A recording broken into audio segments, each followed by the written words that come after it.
Dès le 15 octobre 2024, les travaux de construction des routes Gaoundéré-Garoua et Mora-Dabanga-Kousseri vont reprendre. C'est l'instruction donnée par le ministre des Travaux publics aux entreprises en charge de la mise en œuvre de cette infrastructure routière. Dans un contexte où les inondations dégradent fortement l'état de la chaussée, le membre du gouvernement recommande d'utiliser un matériel qui résiste face aux intempéries.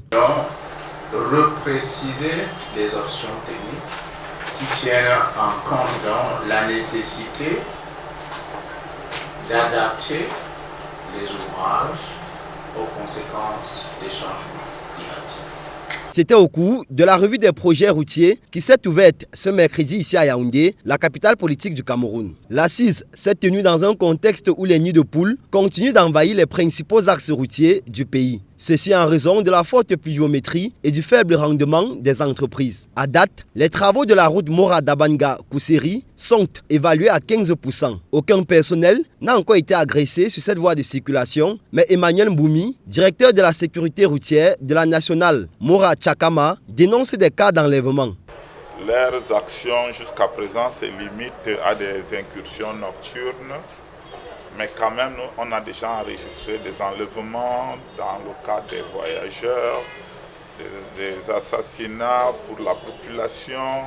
Et tout ça fait naître une psychose, même au sein des entreprises qui y travaillent.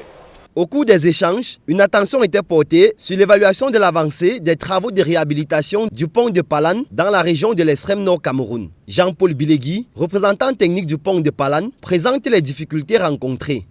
Les pluies abondantes qui sont dans cette région-là, mais également souci matériel, parce qu'il y a un élément capital pour la suite des travaux, notamment l'achat de la charpente métallique.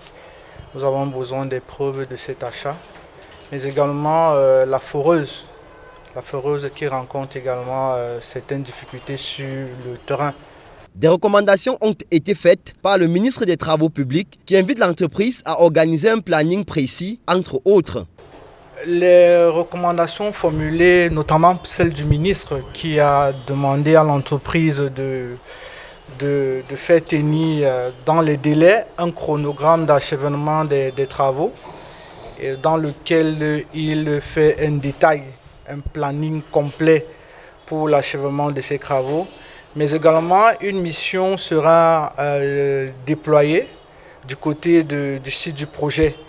La mission là sera conduite par les ingénieurs du ministère des Travaux. La poursuite des évaluations sur l'état des lieux des axes routiers dans le pays va s'étendre jusqu'au 26 septembre prochain où le ministre des Travaux publics, Emmanuel Nganoundou Messi, sera face à la presse.